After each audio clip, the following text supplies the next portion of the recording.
Alright, you guys are welcome back to this video. In this video, we'll be talking about meta tags, which might actually be one of the last videos under the HTML series, right? So let's talk about meta tags. What exactly are meta tags?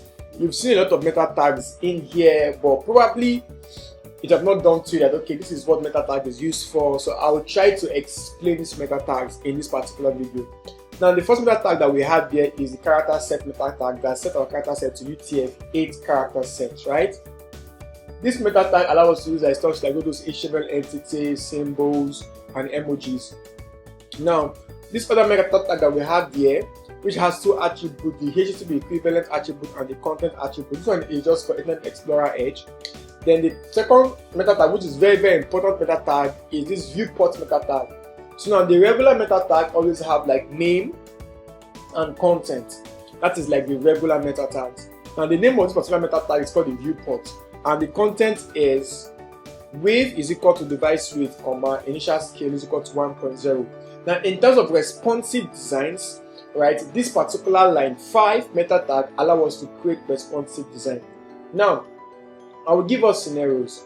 If we go back to this particular page and we right click and click on inspect, and we click this particular icon here to turn on our responsive view, this is exactly what we are going to have under this particular dimension of what iPhone.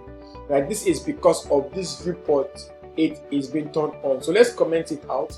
I'm going to comment it out and I'll save. I did that commenting by saying Ctrl// is a shortcut in VS Code.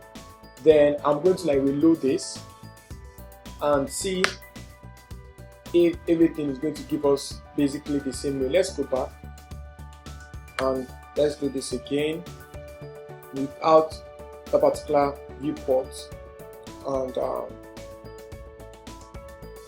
now you could see that when we come back like this now, it's still giving us the desktop view and it's not giving us that mobile view that it should be giving us, because you could see how small the sample footage looks like, right? It's not giving us that exact desktop view that it should have given us, unlike when we have the viewport 8 basically turned on.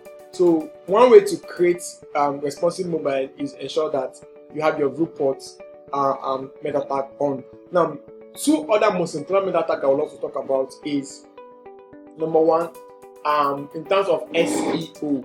Now, if you go on Google and you search stuff like Nerdy Eye, for example, you might just really see this. This is our title, and this right here is like the description meta tag.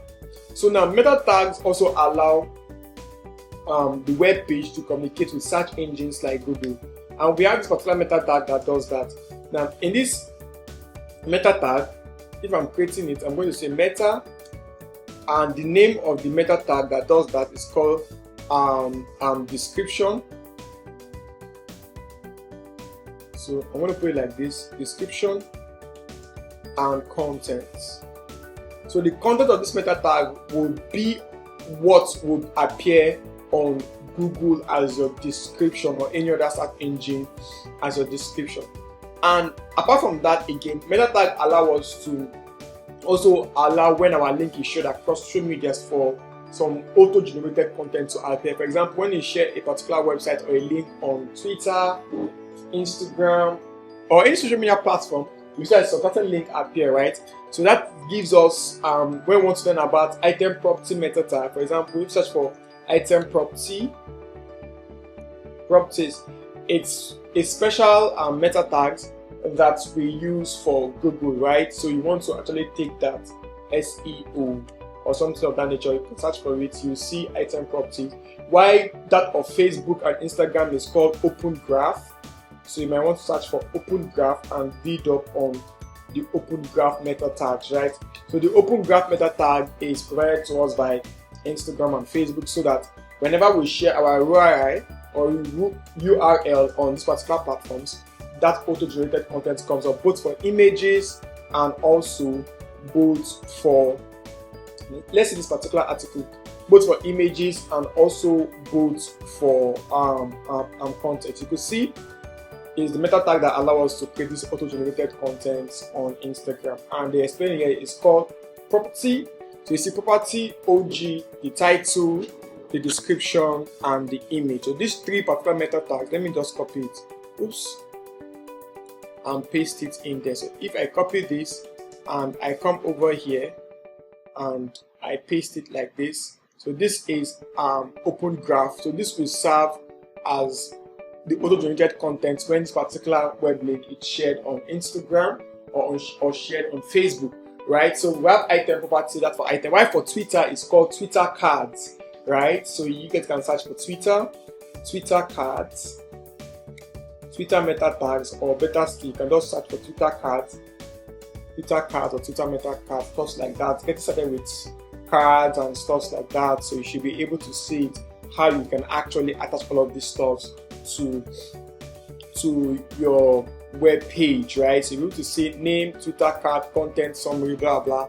So you see the way Twitter cards own is being used. So once you read this stuff, you can see how you can actually use meta tags across your web page. Now, thank you guys for watching this particular video, and it has been an amazing ride with this HTML. And with this few HTML that we've covered, it is good enough for you to start learning CSS and learning other parts of web development. See you guys in other subsequent videos that will definitely might create.